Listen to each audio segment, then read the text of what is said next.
America के राष्ट्रपति John F Kennedy की कही एक बात बड़ी अहम है। अपनी हत्या से पहले कैनेडी ने कहा था, अमेरिका के राष्ट्रपति को कोई भी मार सकता है बशर्ते हत्यारा यह तय कर ले कि हमले के साथ वो खुद को ही खत्म कर लेगा। तमाम देशों के राष्ट्राध्यक्ष फिदाइन अटैक का शिकार बनते रहे हैं। भारत के इतिहास में रूह कपाने वाले आत्मघाती हमले अंजाम दिए गए हैं। इस राष्ट्र में एक नहीं 2 प्रधानमंत्री खोए हैं। टेलीसीरीज के इस एपिसोड में देखिए त्रासदी, वर्ल्ड्स टेरिबल इंसिडेंट्स।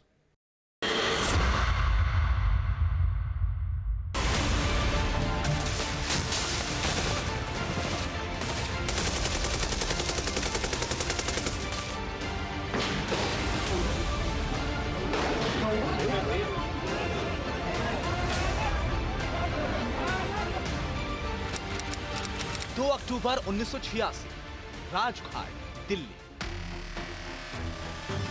बापू की 170वीं जयंती मनाई जा रही थी। राजघाट पर प्रधानमंत्री राजीव गांधी थे, उनका परिवार था।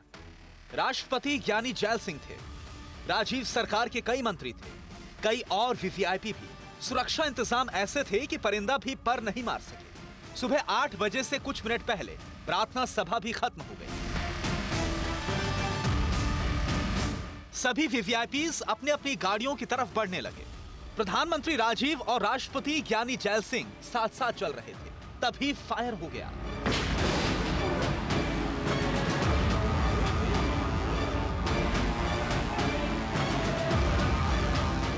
तीन राउंड गोली चली।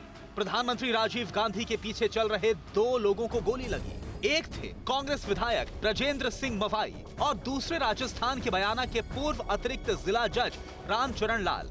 सारी सुरक्षा एजेंसियां, क्या एसपीजी, क्या दिल्ली पुलिस, क्या एनएसजी, क्या इंटेलिजेंस, सब हैरान परेशान थे। किसी को कुछ समझ में नहीं आ रहा था कि कहां से फायर हुआ, किसने फायर किया। तभी गृह मंत्री बूटा सिंह ने हमलावर को देखा। राजघाट में बने एक तंबू के पीछे छिपकर फायरिंग की जा रही थी। देसी कट्टे से दागी गई गोली से वहां धुआं उठ रहा था।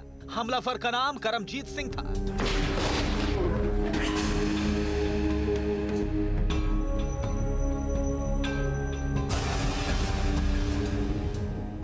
इस वारदात का इंटेलिजेंस इनपुट था, लेकिन तब भी लापरवाही बरती गई। हालांकि अनहोनी से पहले हमलावर दबोच लिया गया, मगर राजीव गांधी की जान के दुश्मन बहुत थे। प्रधानमंत्री एक आतंकी संगठन के हिटलिस्ट में टॉप पर थे। श्रीलंका में भड़के गृहयुद्ध को खत्म करने की राजीव गांधी की पहल से तमिल संगठन नाराज थे। राजीव गांधी पर श्रीलंका में पहला हमला एक नौसैनिक ने किया था।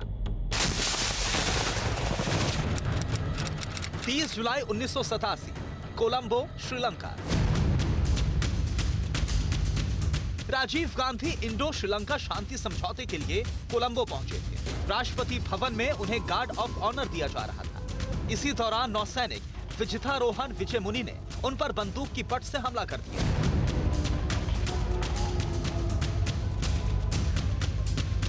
राजीव गांधी सही समय पर झुक गए। हालांकि राइफल उन्हें लगी जरूर, लेकिन ज्यादा जोर से नहीं। इसके बाद राजीव गांधी को फौरन उनके गार्ड्स ने घेर लिया। हमला करने वाले विजय मुनि को अरेस्ट कर लिया गया और कोर्ट ने उसे 6 साल की सजा सुनाई। रोहन को बाद में माफी मिली, वो चुनाव तक लड़ा। इस घटना का जिक्र इसलिए जरूरी है कि प्रधानमंत्री राजीव गांधी को तमिल उग्रवादी किसी भी कीमत पर जिंदा देखना नहीं चाहते थे। आखिर में राजीव गांधी पर आत्मघाती अटैक किया गया।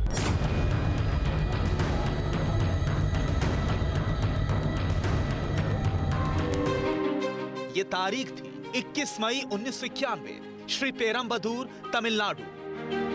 रात के 10:21 हुए थे। 30 साल की एक महिला एक हार लेकर भारत के पूर्व प्रधानमंत्री राजीव गांधी की तरफ बढ़ी। फिर वो उनके पैर छूने के लिए झुकी। इसके साथ दिल दहलाने वाला धमाका हुआ।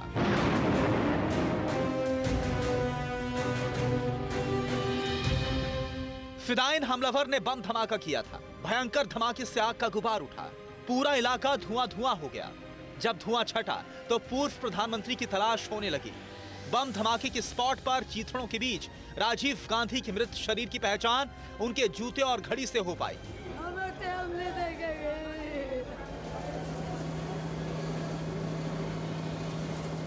यह हमला liberation tigers of Tamil Eelam ने किया था, जिसका चीफ प्रभाकरण कालीकरण था। राजीव गांधी हत्याकांड की साजिश जब सामने आई तो पूरी दुनिया दंग हो गई। हत्याकांड में एलटीटी के 7 सदस्यों को गिरफ्तार किया गया था, लेकिन मास्टरमाइंड शिवरासन और उसके साथियों ने गिरफ्तार होने से पहले साइनाइड खा लिया। पूर्व प्रधानमंत्री राजीव गांधी ने अपने अंजाम की आशंका खुद जताई थी, क्योंकि भारत की प्रधानमंत्री पद पर रहने के खतरे को उनसे बेहतर कोई नहीं समझ सकता था। राजीव गांधी की मां और पूर्व प्रधानमंत्री इंदिरा गांधी का भी दर्दनाक अंत हुआ था।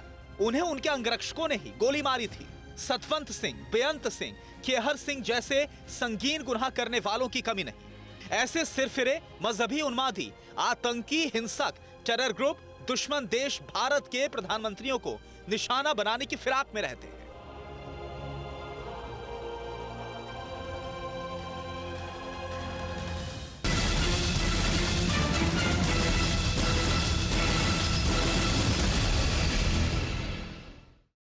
परवाह देश की, सोमवार से शुक्रवार रात 10 बजे TV9 भारतवर्ष पर।